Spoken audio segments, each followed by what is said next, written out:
Hey guys, welcome to another session of module number 1.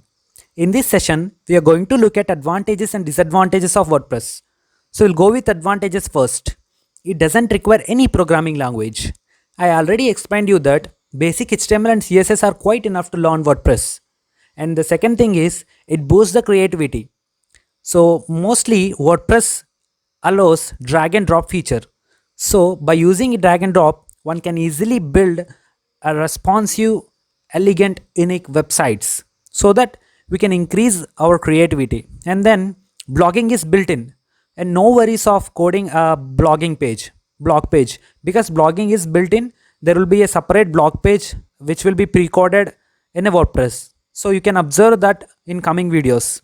And then cheaper to build. So as I already explained this point also, like WordPress is a open source platform or open source software. Anyone can easily download it from the WordPress website itself. The only thing is we have to purchase domain and hosting by paying some money, right? And then e-commerce functionality. There will be a lot of plugins and templates which comes with a pre-coded, and no need to worry of designing each and every bit of e-commerce websites.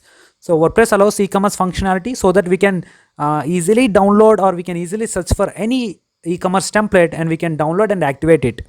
And further we can customize that. And then pre-coded templates and plugins. So in the WordPress library, you can find a lot of pre-coded templates and plugins which are completely free. There will be a lot of premium plugins and premium templates also, but free templates and free plugins are more than enough to use. And then larger community of users. So as it containing large community, so there will be a lot of answers for your errors. For instance, if you got any error on developing any e-commerce website or any static website, then you can simply Google the error so that you can definitely find an answer, because it contains large community of users. As I already told you that a lot of companies were already migrated to WordPress. So there will be a solutions for errors and no need to worry about issues.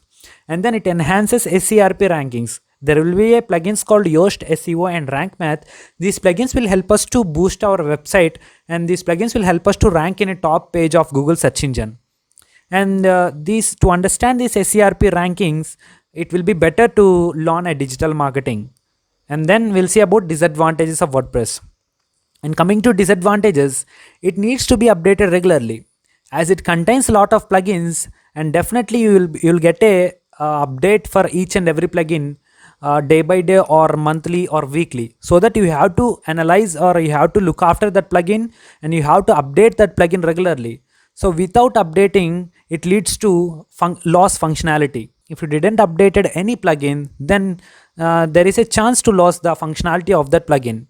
And then for any depth modifications, you must know PHP language, as the WordPress completely designed using PHP. So to make any modifications, you must know the PHP language.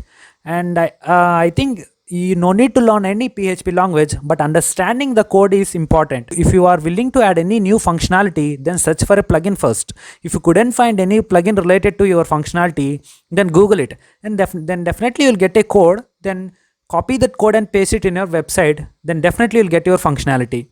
That's it. And then easy for hackers if security is weak.